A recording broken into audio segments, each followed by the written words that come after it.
উৎসবমুখর পরিবেশে চলছে বিয়ের জমকালো আয়োজন, কিন্তু চোখ যেই না পড়ল বিয়ের স্টেজে, দেখা গেল এক অদ্ভুত দৃশ্য। কোণে একজন অথচ বর দুজন।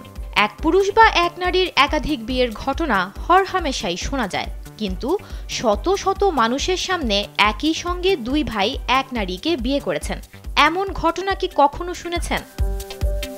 প্রদীপ ও কপিল নেগি নামের দুই ভাই সম্প্রতি সুনিতা নামের এক নারীকে বিয়ে করেছেন। অবাক করা বিষয় হলো, এই বিয়েতে কনের সম্পূর্ণ সম্মতি ছিল। সুনিতা নিজের ইচ্ছাতেই এই সিদ্ধান্ত নিয়েছেন, কারণ তিনি তাদের মধ্যকার গভীর সম্পর্ককে সম্মান জানাতে চেয়েছিলেন।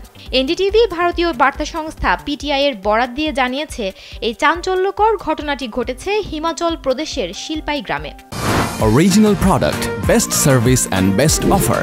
Your right choice, Transcom Digital. বড় ভাই প্রদীপ, যিনি বর্তমানে সরকারি চাকরি করছেন, এই বিয়ে নিয়ে তিনি বেশ গর্বিত।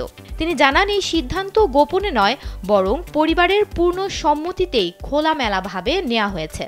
অন্যদিকে ছোট ভাই কপিল বিদেশে কর্মরত থাকলেও তিনি এই বিয়ের মাধ্যমে সুনিতাকে ভালোবাসা, স্থিতিশীলতা এবং সব ধরনের সহযোগিতা দেওয়ার প্রতিশ্রুতি দিয়েছেন। এই ব্যতিক্রমী বিয়ের নেপথ্যে রয়েছে হিমাচল উত্তরাখণ্ড সীমান্তবর্তী এলাকায় বসবাসকারী হট্টি সম্প্রদায়ের এক প্রাচীন প্রথা, যার নাম জরিদারা। 2022 সালে এই সম্প্রদায় তফসিলি উপজাতি হিসেবে স্বীকৃতি পায়। হিমাচলের রাজস্ব আইন অনুযায়ী এই বহুগামিতা প্রথাটি এখনও আইনগতভাবে স্বীকৃত। শুধু বাদনা গ্রামেই গত 6 বছরে এমন 5টি বিয়ে হয়েছে। গ্রামের প্রবীণরা জানিয়েছেন, একসময় হট্টি সম্প্রদায়ের মধ্যে এমন বহুগামী বিয়ে ছিল একটি নিয়মিত ঘটনা।